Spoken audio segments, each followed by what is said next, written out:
अय्यूब 42 उसकी 10 आयत को अपनी स्क्रीन के ऊपर आप देखेंगे।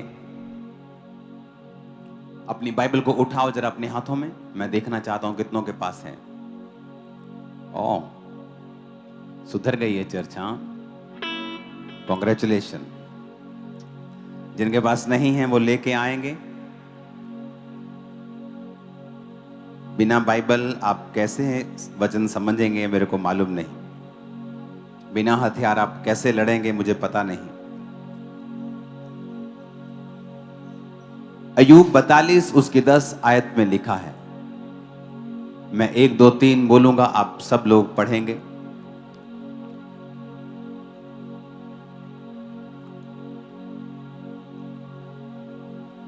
एक दो तीन सब पढ़ेंगे। जब अय्यूब ने अपने मित्रों के लिए प्रार्थना की, तब यहोवा ने उसका सारा दुख दूर किया और जितना अय्यूब के पास पहले था उसका दुगना यहोवा ने उसे दे दिया। When Lord turned the captivity of Job, and restored his fortunes. हम प्रार्थना करते हैं कभी, परमेश्वर तू कब बदलेगा, मेरी लाइफ को तू कब चेंज करेगा, जो कुछ गुम गया है, जो खो गया है, तू वापिस कब देगा, कब रिस्टोर करेगा मेरी लाइफ को, मेरा दुख कब दूर करेगा। यहां पर अय्यूब के ऊपर एक परीक्षा थी। गहरी स्टडी कहती है कि वो परीक्षा सिर्फ परमेश्वर के कारण ही नहीं थी, वो अय्यूब के अपने शब्दों के और अपने डर के कारण थी। वचन कहता है अय्यूब ने कहा जिससे मैं डरता था वो मुझ पे आ पड़ी। तो इसका मतलब है किसी भी चीज से हमें डरना नहीं चाहिए। हमारी लाइफ का कोई भी बुरा सपना नहीं होना चाहिए कि जो हमें लगे कि ये वाला मेरी चीज साथ नहीं होना चाहिए। किसी चीज से हमें डरना नहीं चाहिए। वो डर इनवाइट करता है उस चीज को घटना, उस घटना को घटित होने के लिए। एक क्रिश्चियन की स्टोरी में आपको बता चुका हूं कि वो एक किडनी डायलिसिस डिपार्टमेंट में काम करता था। तो जब पेशेंट्स आते थे, किडनी डायलिसिस वहां होता था, तो उससे पेशेंट्स की हालत देख नहीं होती थी। तो वो अपने मन ही मन में कहता था कि यार कुछ भी हो जाए, मुझको कभी ये वाला रोग ना हो, मुझे कभी ये वाला रोग ना हो। और वही रोग उसे एक दिन हुआ और वो भी डायलिसिस उसका होने लगा। पर परमेश्वर ने उसको जीवन दिया, आज वो जीवित है। उसकी किडनी ट्रांसप्लांट हुआ, वो ठीक हो गया, वो बात अलग है। लेकिन आप देखो, जब आप किसी चीज से डरते हो तो शैतान वही चीज को आपके जीवन में घटाने की कोशिश करता है। तो आज हम उस विषय पे नहीं जाएंगे, लेकिन आपको यह मालूम हो कि अय्यूब की परीक्षा सिर्फ परमेश्वर के ऊपर निर्भर नहीं थी।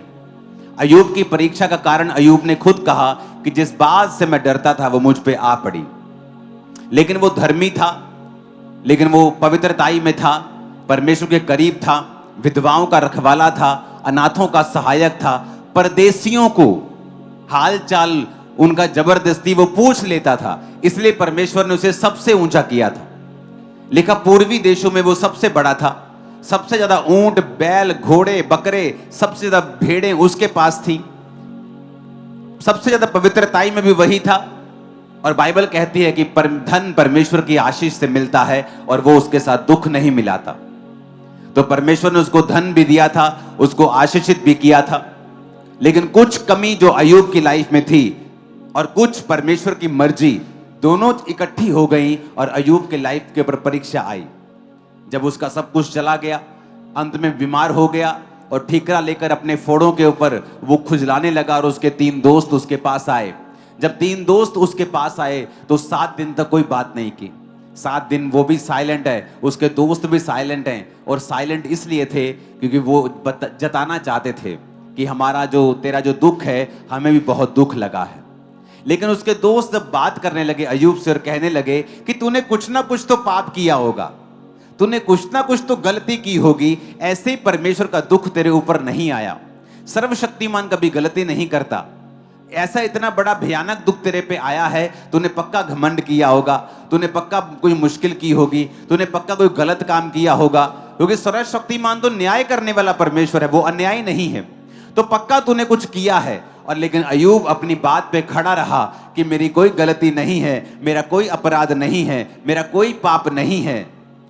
और वो लगातार अपने आप को कोसता रहा और लगातार अपने जन्मदिन को कोसता रहा और अपनी मृत्यु की आस लगाता रहा और अपने दोस्तों को बोलता रहा और अपने आप को डिफेंड करता रहा। एंड में परमेश्वर आते हैं और दोनों के बीच में बीच बचाव करते हैं। और परमेश्वर कहते हैं, क्योंकि एक चौथा व्यक्ति भी आता है जो उन चारों को गलत ठहराता है, उसके बाद परमेश्वर की एंट्री होती है। और परमेश्वर कहते हैं तेरे 3 दोस्त भी गलत हैं, क्योंकि इन 3 दोस्तों ने तुझे परखने में गलती की है। तेरी लाइफ में कोई ऐसा भयानक पाप नहीं था कि तेरी जिंदगी में इतनी बड़ी मुसीबत आई। अब तेरे दोस्त जो हैं इन्होंने तुझे गलत जज किया है, लेकिन तूने भी मुझे गलत जज किया है अय्यूब, तूने भी मुझे गलत जज किया है। तूने भी समझा नहीं कि ये परीक्षा तेरे ऊपर क्यों आई है और तू अपने जन्मदिन को धिक्कार रहा है और मुझे कोस रहा है। तो परमेश्वर ने उन तीनों को भी गलत ठहराया, परमेश्वर ने अय्यूब को भी गलत ठहराया। जब ये सारा कुछ हो गया, ये घटनाक्रम सब कुछ हो गए, बीत गए, तो परमेश्वर ने अय्यूब से कहा कि अपने मित्रों के लिए प्रार्थना कर। जब तू अपने मित्रों के लिए प्रार्थना करेगा तो मैं जो तेरा है तुझे लौटा दूंगा। सब बोलो हालेलुया। अब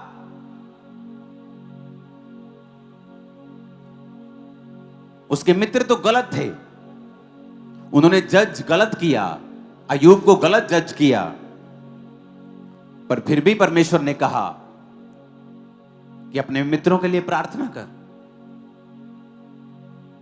आज आपको कोई एक ताना मार देता है और आप सारी उम्र उसको भूलते नहीं हो। आप कहते हो कि मैं इस घटना में था, मैं इस प्रॉब्लम में था और इस व्यक्ति ने मुझे ताना मारा था, और आप उसे याद रखते हो। बल्कि आप उसे याद रख के आप उसके लिए बदला लेने की इच्छा भी रखते हो कि जब परमेश्वर मुझे ब्लेस करेगा फिर मैं इसकी बैंड बजाऊंगा। और यहां पे परमेश्वर ने कहा, अय्यूब अगर तू चाहता है मैं तुझे लौटा दूं तो तुझे अपने मित्रों के लिए प्रार्थना करनी होगी। सब बोलो हालेलुया।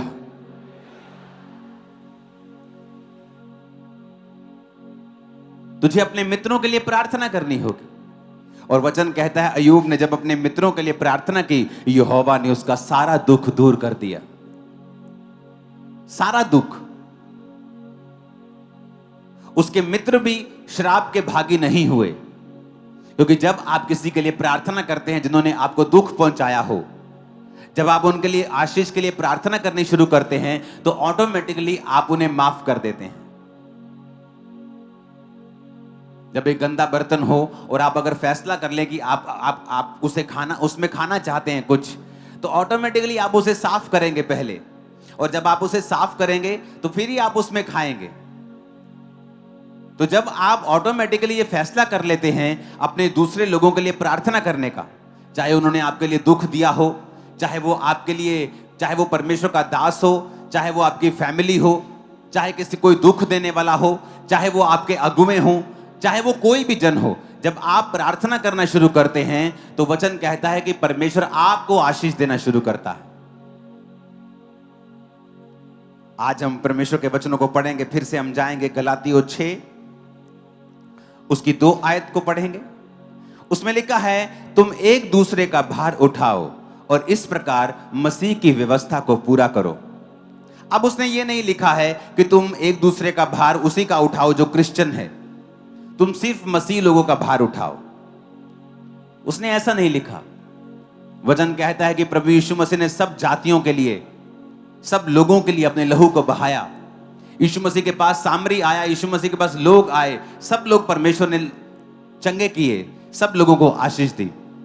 अब परमेश्वर कहता है एक दूसरे का क्या उठाओ? भार उठाओ, इस प्रकार मसीह की व्यवस्था को पूरा करो। लेकिन हम में से कितने लोग हैं जो एक दूसरे का भार उठाते हैं? आज जो कलीसिया है मोस्टली वो सेंटर्ड है, उसका जो प्रार्थना का सेंटर है वो खुद है। वो आज सीखने आई है कि मैं अपनी लाइफ में और बरकत कैसे पाऊं। आज वो इसलिए चर्च में बैठा है कि उसे वीजा नहीं मिल रहा और वो चाहता है उसके बंधन टूट जाएं, और उसे पता है कि जीसस उसके बंधन तोड़ सकते हैं, और इसलिए आज वो चर्च अटेंड कर रहा है कि उसके बंधन टूट जाएं। आज कोई दुष्ट आत्मा का ग्रसित है, वो चर्च में बैठा है कि उसे पता है कि यहाँ पर दुष्ट आत्माओं से बंधन से आजादी मिलती है, तो वो यहाँ बैठा है। इसलिए हम सब लोग सेल्फ सेंटर्ड हैं। हमारा जो मकसद है यहाँ आने का, प्रार्थना करने का, वो खुद हम ही हैं। और इस वजह से कई बार परमेश्वर हमें हील नहीं करता और रिस्टोर नहीं करता, क्योंकि हम परमेश्वर की व्यवस्था को पूरा नहीं करते हैं, क्योंकि हम परमेश्वर के वचन को जानते नहीं हैं, किसी ने हमें सिखाया नहीं है। और इसलिए वचन ये कहता है कि तुम एक दूसरे का भार उठाओ, जिससे कि मसीह की व्यवस्था को पूरा करो। इसलिए परमेश्वर ने कहा था अय्यूब को कि अय्यूब अपने दोस्तों के लिए प्रार्थना कर। जब तू अपने दोस्तों के लिए प्रार्थना करेगा तो रॉन्ग जजमेंट की वजह से जो उनकी लाइफ पे कर्स है, मैं वो खत्म कर दूंगा और मैं तुझे भी आशीषित करूंगा। आज जब हम दुनिया में देखते हैं, फॉरेन कंट्रीज में आज जो इंडियंस सफर कर रहे हैं, एक पंजाबी ने अगर किसी चीज को एक्सीडेंट कर दिया, कोई गलत काम कर दिया, तो उसकी वजह से पूरी कम्युनिटी को वो बोलते हैं और वहां पे रैलियां हो रही हैं कि इनको बाहर निकालो, इंडियंस को बाहर निकालो, जबकि हर एक इंडियन का कसूर नहीं है।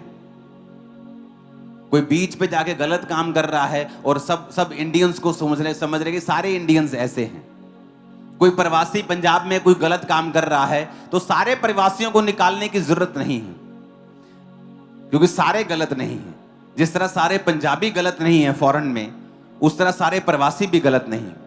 तो जिसने जो गुनाह किया है उसी को सजा देने पे लोगों का कंसंट्रेशन होना चाहिए। ये दुनियावी मैं आपको बात बता रहा हूं, लेकिन आत्मिक बात यह है कि जब आप अपने आसपास की घटनाओं को होता हुआ देखते हैं, मुझे नहीं लगता आपके अंदर बोझ आता है कि नहीं। कितने लोगों ने अभी तक अपने पंजाबी सिखों के लिए, अपने हिंदुओं के लिए, पंजाबी क्रिश्चियंस के लिए जो फॉरेन में हैं, आपने उनके लिए प्रार्थना की है कि नहीं, मैं नहीं जानता हूं। लेकिन यही प्रार्थना थी जो आपको करनी चाहिए थी।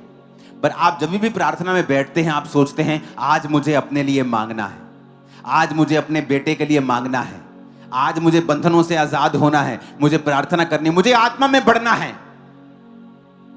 और हमें यह मालूम नहीं है कि आत्मा में बढ़ने के लिए आपको बैलेंस स्पिरिचुअल लाइफ चाहिए।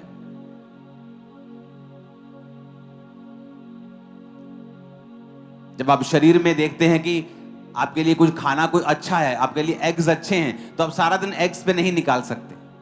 पनीर अच्छा है, सारा दिन पनीर नहीं खा सकते। आपको बैलेंस खाना पड़ता है आपकी बॉडी को हेल्थी रखने के लिए।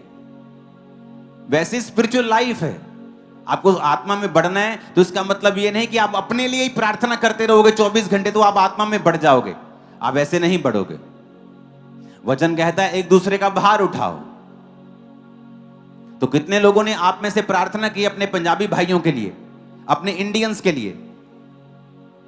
पिछले 6 महीनों में जितनी इंडियंस के खिलाफ वीडियोस बनी है, जितनी वैल्यू डाउन हुई है, रीजन क्या? किसी ने गलती की, सफाई नहीं रखी, सिविक सेंस नहीं रखी, तो वो सारा खमियाजा इंडियंस को भुगतना पड़ा। और भी कई कारण हैं जिन्हें मैं बोलना नहीं चाहता हूं, लेकिन आपने उनके लिए प्रार्थना की कि नहीं की? आपने प्रार्थना की प्रवासियों के लिए जो पंजाब में आज जिनको डर लग रहा है क्योंकि किसी ने गलती की, सभी को सजा मिलनी चाहिए क्या? तो एक पंजाबी ने गलती की, सब पंजाबी को सजा मिलनी चाहिए क्या? नहीं, हमें प्रार्थना करनी होगी उन लोगों के लिए। 2016 से 14 से 15 से मैं आपको एक बात बता रहा था कि इतना माहौल खराब होगा, आप देखते रह जाओगे। अंधेरा आएगा, अंधेरे वाले दिन आएंगे। लोग बोलते हैं इससे ज्यादा बुरा क्या हो सकता है। कोविड के टाइम मैंने कहा और अंधेरा होगा, अब लोग बोलते हैं इससे बुरा क्या हो सकता है। मैं आपको फिर कह रहा हूं, अभी और अंधेरा होगा। आप देखोगे फॉरेन के कंट्रीज के ऊपर शरेआम लोगों को मारते हुए, अच्छे लोगों को मारते हुए, क्योंकि वो उनकी कास्ट के नहीं है, क्योंकि वो उनके रंग के नहीं है, क्योंकि वो उनके देश के नहीं है। किल करते हुए आप देखोगे। कौम के ऊपर चढ़ाई करेगी, राज्य के ऊपर चढ़ाई करेगा, यह वचन में लिखा हुआ है। और अब क्या होगा मैं आपको बता रहा हूं।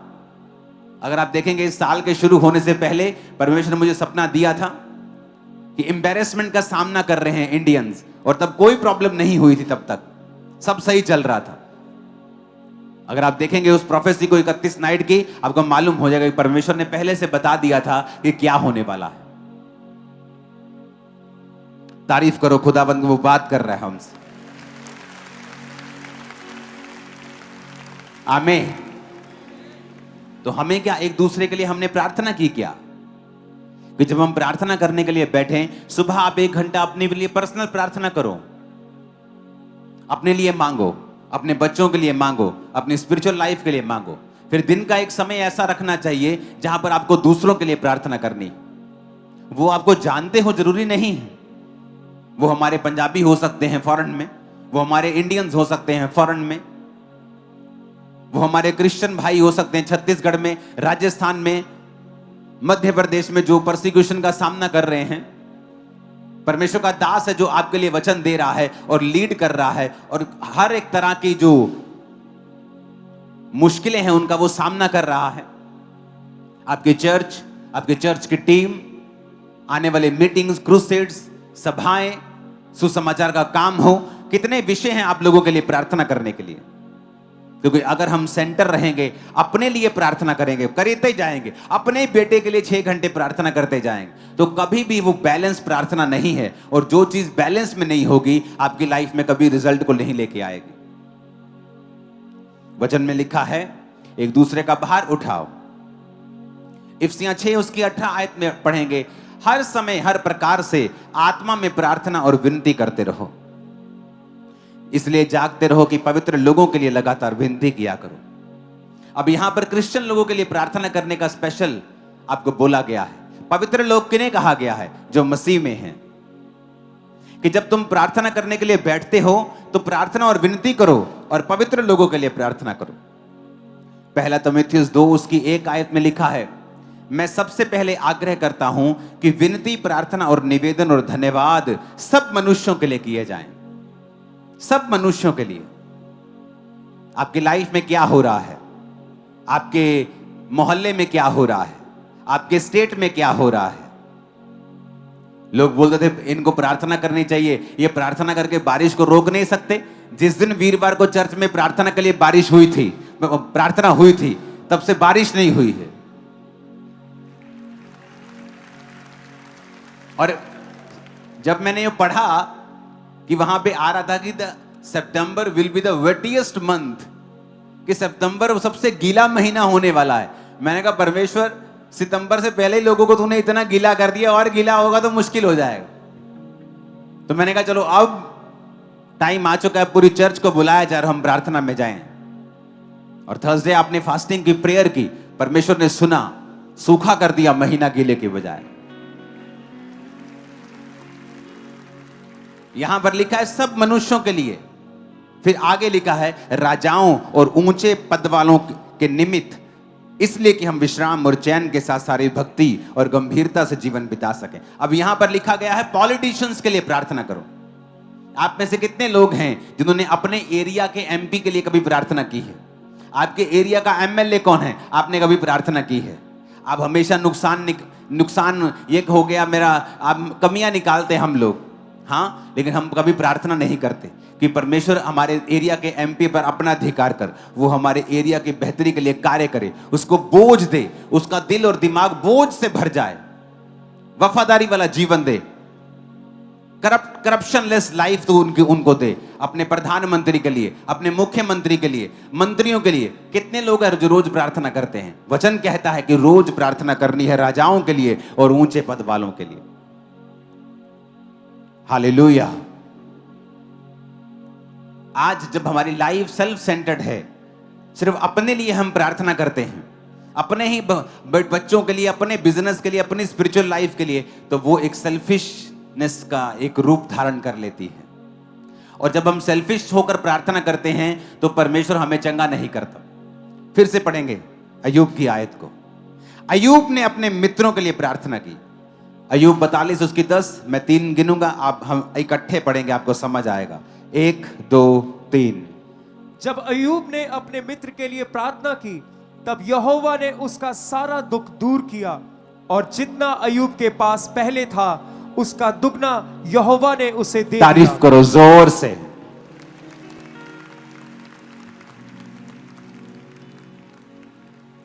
अपने पड़ोसी को बोलो दुगना वापिस किया।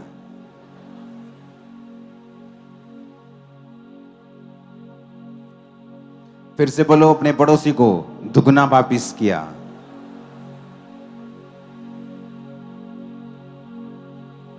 जब उसने किसके लिए प्रार्थना की? अपने मित्रों के लिए। कौन से मित्र? उससे अच्छी बातें करने वाले मित्र नहीं बोलते थे तू पापी है, तूने पक्का पाप किया है, तूने कोई ना कोई गलती तो जरूर की है। सर्वशक्तिमान गलती नहीं करता। अगर तुझे उसने टांगा है ना तो उसने कुछ देख के ही टांगा होगा।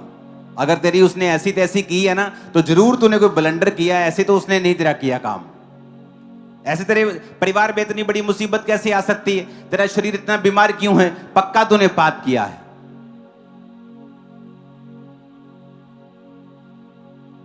और अय्यूब का सीना छलनी कर दिया उनके वर्ड्स ने, ऑफेंड कर दिया अय्यूब को।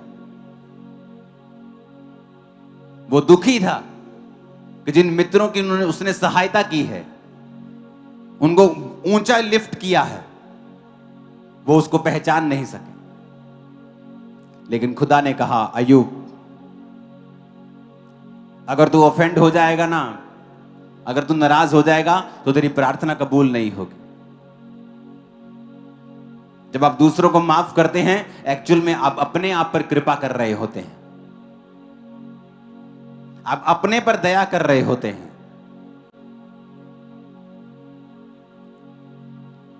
बहुत बुरी बातें अय्यूब के दोस्तों ने अय्यूब को बोली थी, बहुत ही बुरी, बहुत ही बुरी।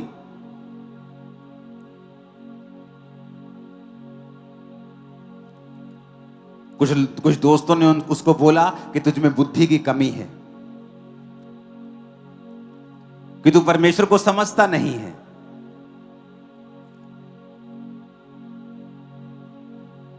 उसे पाखंडी कहा, उसे गधे से कंपेयर किया। जिस व्यक्ति की बुद्धि से आशीष पाई हो, जब उस पर परीक्षा आई तो उसको कंपेयर करने लगे। उसको ये बोलने लगे कि तुझे वचन पे चलना चाहिए, अगर तू वचन पे चलेगा तो परमेश्वर तुझे ब्लेस कर देगा। और उसको लगातार तसीहत देते रहे, उसको घमंडी कहते रहे, उसको अधर्मी कहते रहे।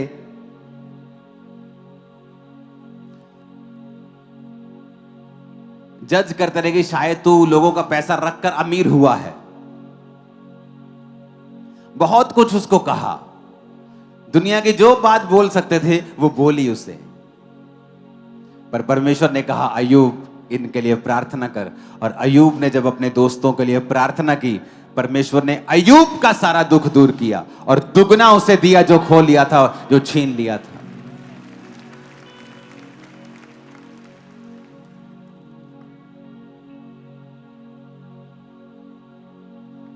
किसी दोस्त ने उसको कहा, तू अपनी अनमोल वस्तुओं से बहुत प्यार करता है, तू हीरे से, चांदी से, जो तेरे पास अनमोल अनमोल तेरा सिस्टम बना हुआ है, तू उससे बहुत प्यार करता है, तू प्रभु से ज्यादा प्यार कर। बहुत कुछ उसको कहा कि परमेश्वर के समीप जा, परमेश्वर से मेल मिलाप कर। अय्यूब सुनता रहा, वो सुनता रहा, सुनता रहा, सुनता रहा।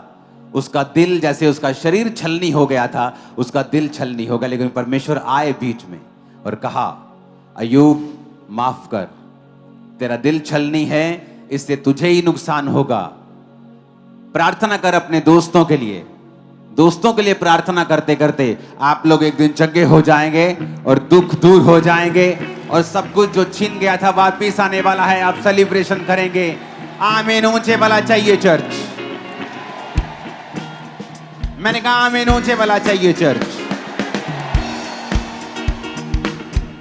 जब आप प्रार्थना करते हैं एक दूसरे के लिए, आप बर्डन्स को, आप बोझ को शेयर करते हैं और मसीह की व्यवस्था को पूरा करते हैं। सब बोलो आमीन। आप जब एक दूसरे के लिए प्रार्थना करते हैं, आप क्या करते हैं? अपने पड़ोसी को बोलो, बोलो आप, मैं बर्डन को शेयर करता हूं, मैं बोझ को उठाता हूं। इस पेज को करना, फिर से कहो, मैं बोझ को उठाता हूं जब मैं तेरे लिए प्रार्थना करता हूं। तो पहला, जब आप प्रार्थना करते हैं क्या होता है? आप बर्डन को शेयर करते हैं।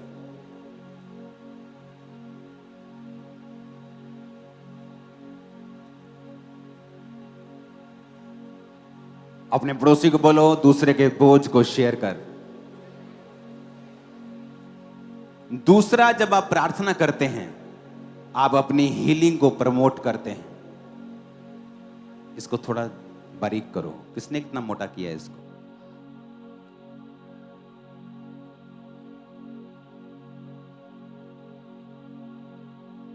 अपने पड़ोसी को बोलो, जब तू दूसरे के लिए प्रार्थना करता है,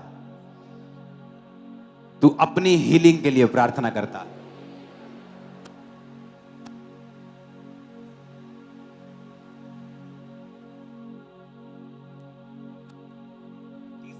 तीसरा है यूनिटी। जब तू एक दूसरे के लिए प्रार्थना करता है, तू एकता में बंधता है। सब बोलो आमीन। ऊंची आवाज में कहो आमीन। चौथा,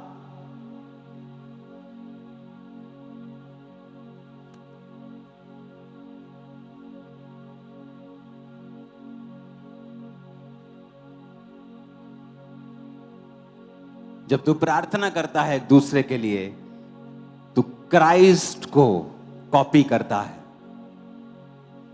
चार चीजें आपके साथ होती हैं जब आप एक दूसरे के लिए प्रार्थना करते हैं। आप उसके बर्डन्स को शेयर करते हैं, जो वचन पूरा होता है। एक दूसरे का भार उठाओ। आप अपनी हीलिंग को लेते हैं। जहां 2 बार बाइबल में जिक्र है हीलिंग का, कि अयूब भी चंगा हुआ, और दूसरा जिक्र है याकूब 5 उसकी 16 आयत में, कि तुम लोग एक दूसरे के सामने अपने अपने पापों को मान लो, एक दूसरे के लिए प्रार्थना करो जिससे चंगे हो जाओ। सब बोलो आमीन। सब कहो आमीन। कि इसने कहा कि एक दूसरे के सामने अपने पापों को मानो, एक दूसरे के सामने प्रार्थना करो, तो तुम क्या हो जाओगे? तुम चंगे हो जाओगे। तो जब आप प्रार्थना करते हैं, आप खुद भी चंगे होते हैं। जब आप प्रार्थना करते हैं, आप यूनिटी में, एकता में रहते हैं। चौथा, जब आप प्रार्थना करते हैं, आप क्राइस्ट को कॉपी करते हैं। और हमें क्राइस्ट को कॉपी करने के लिए ही बुलाया गया है। जब आप क्राइस्ट को कॉपी करते हैं, आप उसकी ब्लेसिंग्स को, उसके मस्से को, उसके छुटकारे को भी कॉपी करने लगते हैं। आमीन। ऊंचे वाला चाहिए चर्च। हालेलुया।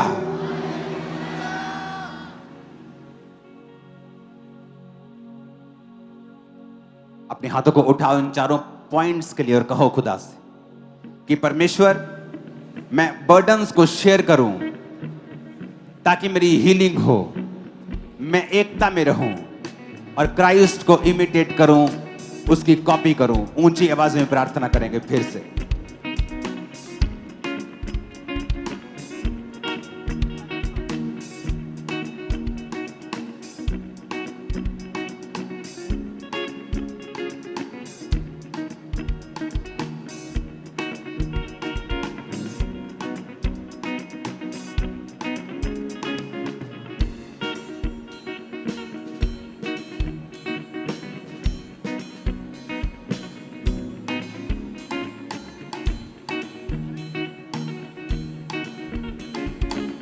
हालेलुया। अपने पड़ोसी को बोलो, ध्यान से समझ।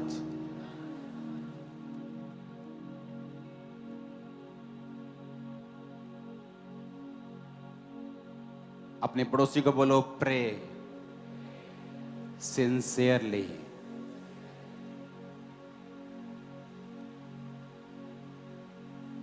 जब प्रार्थना करनी है एक दूसरे के लिए, तो सिंसियरली, सीरियसली, बोझ के साथ हमें प्रार्थना करनी है। दूसरा, अपने पड़ोसी को बोलो फिर से, उसको बोलो, जब प्रार्थना करनी है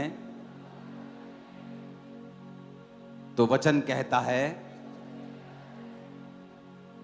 कि थैंक्स गिविंग के साथ करनी है। अपने पड़ोसी को बोलो, फिर से प्रार्थना करनी है तो धन्यवाद के साथ करनी है। तीसरा है प्रे इन द स्पिरिट, कि जब प्रार्थना करनी है तो आत्मा में होकर, गैर भाषाओं में होकर प्रार्थना करनी है। और आप वचन से जब पढ़ते हैं, वचन पढ़ के प्रार्थना करते हैं, तब भी आप आत्मा में प्रार्थना करते हैं। अपने पड़ोसी को बोलो, आत्मा में प्रार्थना करनी है।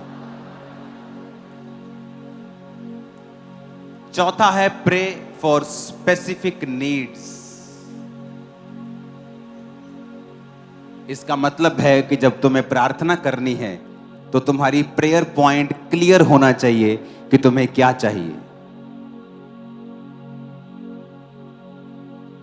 पांचवा है, जब तुम्हें प्रार्थना करनी है तो अपने दुश्मनों के लिए करनी।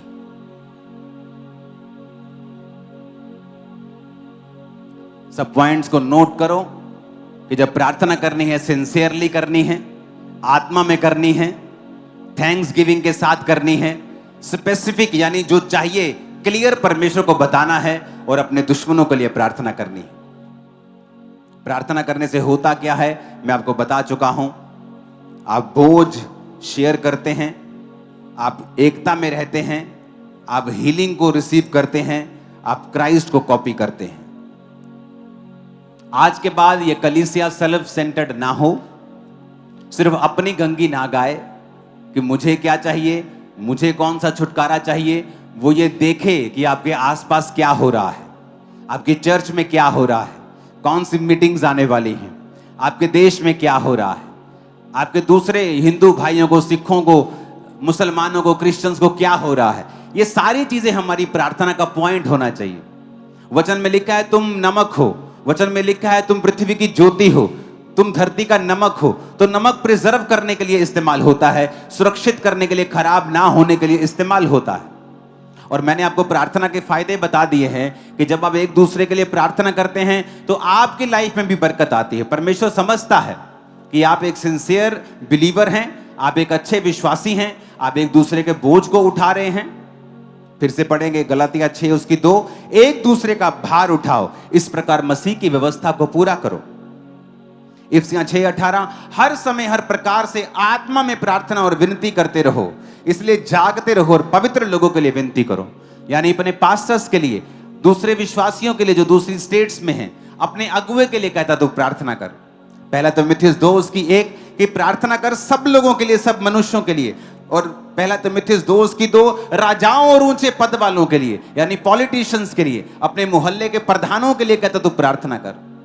देखो कितना बड़ा जिम्मेवारी है आप लोगों के ऊपर, कितनी बड़ी जिम्मेवारी है आप लोगों के ऊपर, कितनी बड़ी परमेश्वर आपको जिम्मेवारी दे रहा है कि तुझे प्रार्थना करने की जिम्मेवारी दी गई है। बाद में ये बोलने के लिए कि मेरे फलाने प्रधान ने कुछ नहीं किया, मेरे देश में कुछ नहीं हो रहा, तुम्हें कहता प्रार्थना करनी है ऊंचे पद वालों के लिए, राजाओं के लिए, प्रधानमंत्रियों के लिए, मुख्यमंत्रियों के लिए, एमएलएस के लिए, एमपीस के लिए प्रार्थना करनी है, पवित्र लोगों के लिए प्रार्थना करती हैं, अपने एनिमीज के लिए प्रार्थना करनी है, थैंक्स गिविंग के साथ प्रार्थना करनी है, अपने लिए, अपने परिवार के लिए, अपने बच्चों के लिए, सब चीजों के लिए तुम्हें प्रार्थना करनी है। इसलिए मैंने कहा स्पेसिफिक प्रार्थना करनी है। प्रभु सबको आशीषित कर नहीं, आपको स्पेसिफिक अपने एरिया के एमएलए के लिए, अपने प्रधानमंत्री, स्पेसिफिक प्रार्थना, प्रभु मुझे आशीषित कर, मुझे हीलिंग के वरदान के साथ सच बताना है, स्पेसिफिक क्लियरली प्रभु को कि आपको क्या चाहिए। ऊंची आवाज में कहो हालेलुया। और ये वर्ष हमारे लिए काफी है। अय्यूब 42 उसकी 10 आयत को फिर से पढ़ेंगे, 1 2 3 सब लोग। जब अय्यूब फिर से पढ़ेंगे 1 2 3।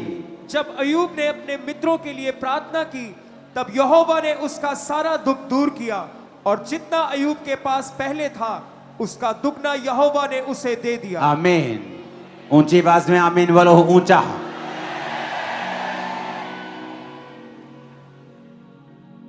और याद रखो ये कोई दोस्त बड़े अच्छे दोस्त नहीं थे। आप कहिए नहीं है तू मोस्ट स्टूपिड फ्रेंड है मेरा, सबसे ज्यादा आदमी अगर मेरी लाइफ में कुछ स्टूपिड मिला ना तो तू है। गुस्सा करता है आदमी कई बार, और ऐसे मोस्ट स्टूपिड फ्रेंड्स के लिए परमेश्वर कहता है अय्यूब प्रार्थना कर, इनकी आशीष को मांग, बरकत को मांग इनके लिए। देखो परमेश्वर ने क्या किया। जब वो अय्यूब प्रार्थना करता अपने उन दोस्तों के लिए जिनके शब्द तीर की तरह चुभ गए थे उसको,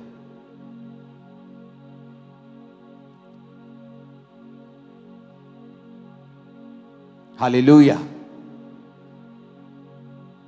वचन कहता है कि जब अय्यूब बीमार था तो उसकी पत्नी ने कहा था यहोवा की निंदा कर, मरता है तो मर जा।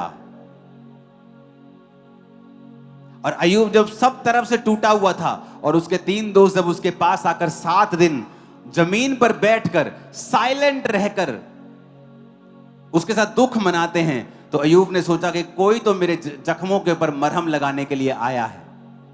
पर जब वो बोले तो उनके जो शब्द थे वो पहले से भी बुरा था जो अय्यूब के साथ हुआ। कहते हैं परीक्षा का आखिरी पार्ट मुश्किल लगता है लोगों को, वो वैसा ही हाल था। वो शरीर पर घाव तो थे पर आत्मा के और दिल पर जो घाव थे वो कहीं अधिक थे। परमेश्वर आए और कहा अय्यूब प्रार्थना कर अपने दोस्तों के लिए। याद करो आपको किन लोगों ने दुख पहुंचाया है, किन लोगों ने आपके लिए सबसे बुरी बातें कही हैं, किन लोगों ने आपको सबसे ज्यादा डिसअपॉइंट किया है। उन लोगों के लिए आज हमें प्रार्थना करनी है कि परमेश्वर उन्हें ब्लेस करे और वो आपके दुखों को दूर करके जो कुछ आपका छीना गया था आपको दुगना वापिस करके आपको फिर से ऊंचा करने वाला है। आमीन। वो आपका पॉलिटिकल एनिमी हो सकता है, वो पास्टर हो सकता है, विश्वासी हो सकता है, आपका रिश्तेदार हो सकता है, अन्य जाति हो सकता है। अपने हाथों को उठाएंगे सब जन,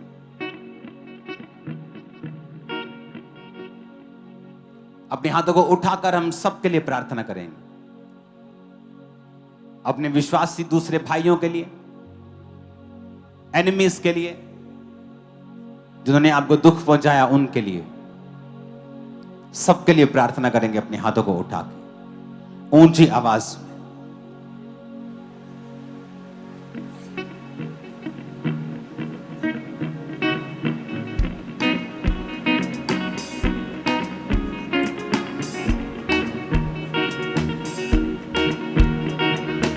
ऊंची आवाज में प्रार्थना करेंगे। प्रभु मैं अपने भाइयों के लिए प्रार्थना करता हूं, दुश्मनों के लिए प्रार्थना करता हूं, सिंसेरिटी के साथ, बोझ के साथ अगुओं के लिए प्रार्थना करता हूं, पॉलिटिकल अगुओं के लिए प्रार्थना करता हूं। ऊंची आवाज में प्रार्थना करें, स्पेसिफिकली मांगेंगे क्या चाहिए आपको।